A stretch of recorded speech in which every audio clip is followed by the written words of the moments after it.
Good morning all of you. Shri Nandishwar विद्यालय में online class में आपका स्वागत है।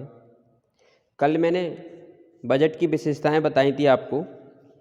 आज हम objectives of importance of budget के उद्देश्य या महत्व पर चर्चा करेंगे।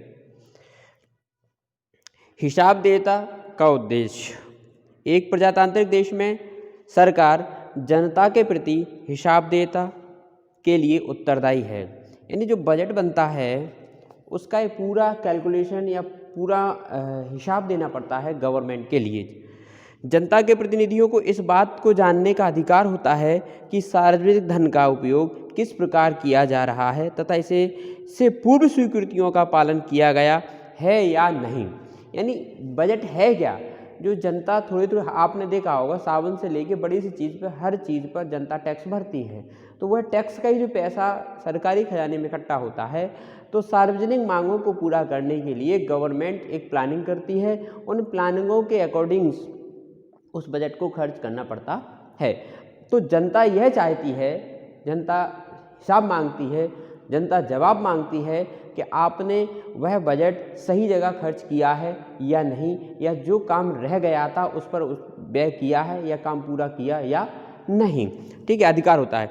आर्थिक नियंत्रण। बजट के माध्यम से संसद सार्वजनिक कोषों की प्राप्ति और प्रयोग के संबंध में नियंत्रण रखती है तथा इसके लिए उचित नीति का निर्माण करती है। आर्थिक नियंत्रण समय समय पर जो नीतियां हैं वह परिवर्तित होती रहती हैं। जो बहुत ज़्यादा लाभदायक होती है, लाभप्रद होती है, वह नीतियाँ कार्य में सम्मिलित कर ली जाती हैं। ठीक है, और कंट्रोलिंग रहती हैं आर्थिक नियंत्रण में। बजट की अनुपस्थिति में विभिन्न मंत्रालय व विभाग मनमाने ढंग से कार्य करने लगेंगे तथा सार्वजनिक कोषों का समुचित प्रयोग संभव नहीं हो पाएगा। कहने का तात्पर्य है, जिस विभाग को जो कार्य सौंपा गया है वह अपनी मनमानी नहीं कर सकता है, उसके लिए भी कुछ रूल्स होते हैं। उन रूल्स के अकॉर्डिंग वह कार्य समय अवधि के अंतर्गत पूरा करना पड़ता है। वह अपनी मनमानी उस कार्य में नहीं कर सकता। ठीक है ना। अगला है राजकोषीय उपकरण। देखिए, बजट केवल आय व्यय का विवरण मात्र ना होकर सरकार के हाथ में एक ऐसा शक्तिशाली उपकरण होता है जिससे देश की आर्थिक व सामाजिक उन्नति संभव होती है। यानी राजकोषीय उपकरण नहीं है, यह एक ऐसा फंड है जिसमें देश का विकास सम्मिलित रहता है, जनता का लाभ सम्मिलित रहता है।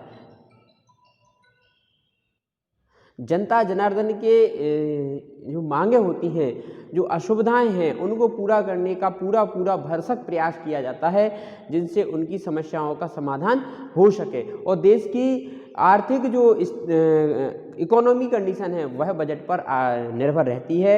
यानी देश का जो विकास है वह उस पर टिका रहता है। ठीक है ना। आर्थिक स्थिरता। बजट एक उद्देश्य आर्थिक स्थिरता बनाए रखना है। पूंजीवादी अर्थव्यवस्था की एक विशेषता आर्थिक उच्च वचन का पाया जाना है। इन उच्च वचनों को कम करने में बजट बहुत ही महत्वपूर्ण भूमिका निभाता है। अब पूंजीवादी क्या होता है? पूंजीवादी कहना चाहिए धनी लोगों का नीति होती है। इसमें जो पूंजीपति होते हैं उनकी पूरे बाजार में चलती है, पूरे बाजार पर अधिकार रहता है।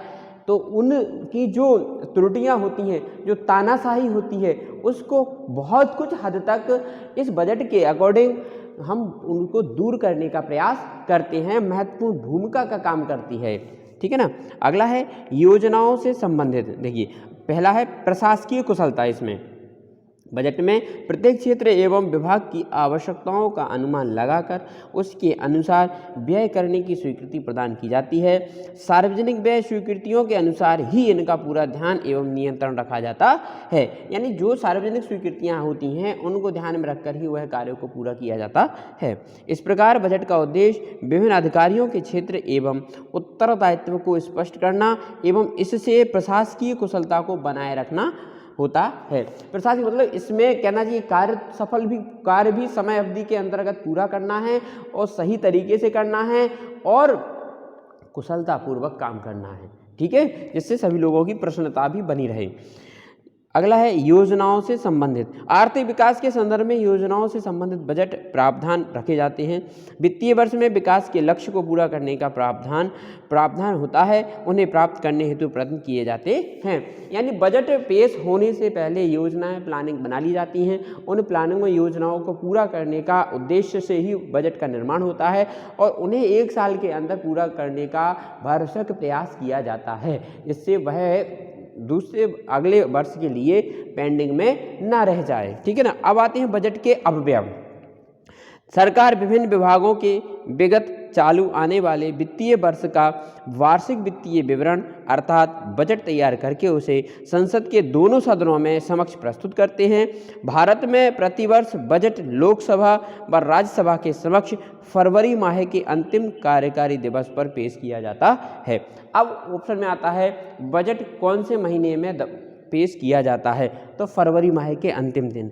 और कहाँ कहाँ पेश किया जाता है, तो लोकसभा और राज्यसभा के समक्ष प्रस्तुत किया जाता है। संसद के बजट अनुमोदित हो जाने के पश्चात ही सरकार इसको क्रियान्वित कर देती है। अनुमोदित यानी उनकी स्वीकृति प्राप्त हो जाना, उनकी सील लग जाना, उन्हें आदेश दे देना, तो फिर उनका क्या क्रियान्वित होना प्रारंभ हो जाता है। बजट के 2 भागों में बांटा जाता है, राजस्व बजट तथा पूंजीगत बजट। राजस्व बजट में सरकार को कर आगम तथा गैर कर आगम से होने वाली प्राप्तियां तथा इन प्राप्तियों से होने वाली व्ययों को दर्शाया जाता है। यानी राजस्व से जो प्राप्तियां होती हैं तो उन प्राप्तियों को इसमें दर्शाना पड़ता है। नेक्स्ट है पूंजी बजट। सरकार को ऋण से होने वाली प्राप्ति और व्यय को दर्शाना पड़ता है, वो पूंजीगत बजट कहलाता है। अब राजस्व प्राप्तियां जैसे ही फॉर एग्जाम्पल के लिए कर राजस्व, केंद्र को निवल, गैर कर राजस्व। पूंजीगत प्राप्तियां जैसे ऋण की वसूली, अन्य प्राप्तियां, उधार व अन्य देयताएं, ये पूंजीगत प्राप्तियों की गति के अंतर्गत आता है। कुल प्राप्तियां गैर योजनाओं वैसे राजस्व खाते पर, पूंजीगत खाते पर, योजनागत जैसे राजस्व के खाते पर, पूंजीगत खाते पर, और कुल व्यय राजस्व व्यय और पूंजीगत व्यय, ये हमारी प्राप्तियां होती हैं। अब बजट की प्राप्तियां, सबसे पहले राजस्व प्राप्तियां बहुत इंपॉर्टेंट से आप इनको ध्यान से याद कर लें। राजस्व प्राप्तियों में सरकार को करों व कर विभिन्न मदों से होने वाली आय को शामिल किया जाता है। यानी सरकार को जिन दरों से आय प्राप्त होती है उन्हें राजस्व कर कहती हैं, सीधी सीधी बात है, टैक्स कहते हैं।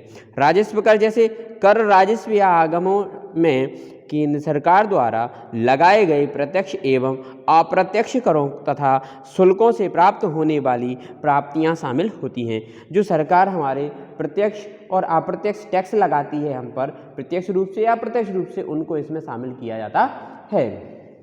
दूसरा है केंद्रीय उत्पाद शुल्क। भारत में शराब और दूसरी नशीली चीज़ें जैसे अफीम, भांग, गांजा को छोड़कर अन्य सभी वस्तुओं पर केंद्र सरकार द्वारा उत्पादन शुल्क लगाया जाता है। केंद्रीय उत्पादक शुल्क के वर्ष 2016 से 2017 में 3,87,369 करोड़ की आय प्राप्त होती है। केंद्रीय जो उत्पादन शुल्क होते हैं उनमें जो नशीले पदार्थों पर जो टैक्स लगाया जाता है उसको इसमें शामिल नहीं किया जाता। नशीले पदार्थ जैसे अफीम है, गांजा है, भांग है या मदरा है, ETC जो भी है नशीली पदार्थों के अंतर्गत आते हैं, उनका टैक्स इसमें सम्मिलित नहीं किया जाता है। अब आता है सीमा शुल्क। इसका आशय आयातों व निर्यातों पर लगाए जाने वाले शुल्क से है। आयातों पर लगाए जाने वाले शुल्क को आयात कर, निर्यातों पर लगाए जाने वाले शुल्क को निर्यात कर कहते हैं। यानी जो विक्रय किया जाता है उसे विक्रय टैक्स कहते हैं, जो क्रय किया जाता है उसे क्रय टैक्स कहते हैं। यानी आयात माने हमने क्रय किया उस पर जो टैक्स, निर्यात दूसरे देशों को हमने बेचा उसको हम निर्यात टैक्स यानी निर्यात टैक्स कहते हैं। इस प्रकार इन पर आयात निर्यात शुल्क यानी सीमा शुल्क लगाया जाता है। जब हमारी माल दूसरे देशों के लिए विक्रय होने को जाता है तो हमें टैक्स देना पड़ता है। दूसरे देशों से अपने देश के लिए माल खरीदते हैं तो आयात टैक्स हम उस पर लगाया जाता है, उसे सीमा शुल्क के अंतर्गत रखा जाता है। इस प्रकार 2016-17 में करों के केंद्र सरकार को 2,17,000 रुपये करोड़ की आय प्राप्त हुई थी। वस्तु एवं सेवा कर GST 1 जुलाई 2017 सरकार ने वस्तु एवं सेवा कर GST लगाया। GST एक अप्रत्यक्ष कर है। अब ऑप्शन आता है GST कौन सा कर है, प्रत्यक्ष कर है, अप्रत्यक्ष कर है, तो आपके ऑप्शन में दिया होगा अप्रत्यक्ष कर, तो GST एक अप्रत्यक्ष कर है।